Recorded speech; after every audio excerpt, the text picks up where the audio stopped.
Is making accusations tonight against the FBI. Zacarias Moussaoui claims the FBI planted a tracking device in his car. He's asking for a forensic exam of a fan that he says suddenly appeared in his car months before his arrest in August. The government denies that claim. Lawmakers on Capitol Hill today demanded answers from Worldcom's execs. The problem is, two former executives called to testify weren't doing any talking. Fox's Carl Cameron takes us there.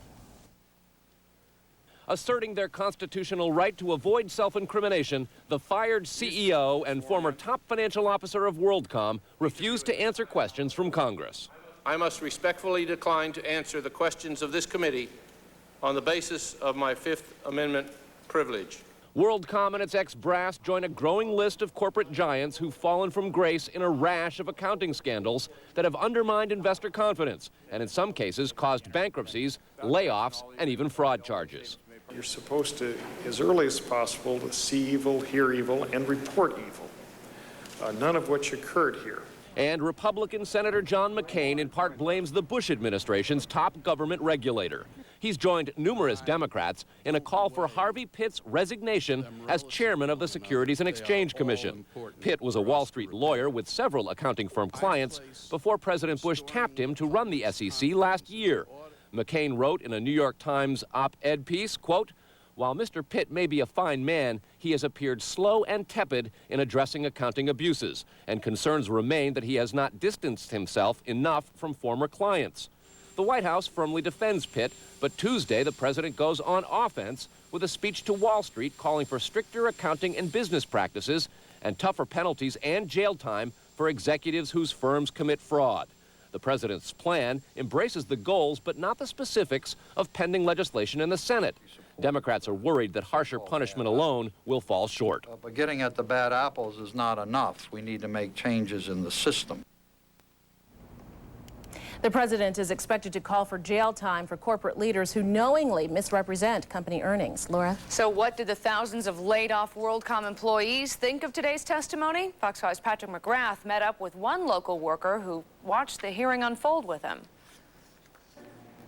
A TV was tuned to the Worldcom hearing at the Old Dominion Brew Pub not far from Worldcom headquarters. And Kevin Clark, a laid-off Worldcom engineer and computer specialist, was watching with keen interest. I have to say I'm not surprised that Bernie Evers and Scott Sullivan pleaded the Fifth Amendment. I'm kind of angry. Angry at former CEO Bernie Evers trying to have it both ways. He claimed the Fifth Amendment, and at the same time he was trying to manipulate investors and perform a function of damage control. I think that he should have been forced to testify. One of those who did testify, Wall Street telecom analyst Jack Grubman, had been a big booster of Worldcom. I had no advanced knowledge whatsoever of this fraud. I don't believe that for a second. He attended 3 board meetings, and he didn't learn anything that could have been used in his investment analysis. I don't know what kind of relationship he had with the former CEO or Scott Sullivan, but I'm not buying it. Clark is convinced the Worldcom executives took the Fifth because they know plenty about the almost $4 billion fraud, and he thinks the guilty should go to jail. If somebody robs a bank, they end up going to jail for, 5 to 10 years. I think that someone who ends up ripping off, thousands and thousands of people, they should at least be subject to the same penalties as someone who goes and sticks up a bank. Clark thinks the hearings are important because until government helps restore confidence in telecom and other industries, he doubts that people will be willing to invest in them. From Loudoun County, Patrick McGrath, Fox 5 News. Clark, who has a wife and child, has managed to find a part-time job for the time being, but he says many of his laid-off co-workers are facing tough situations.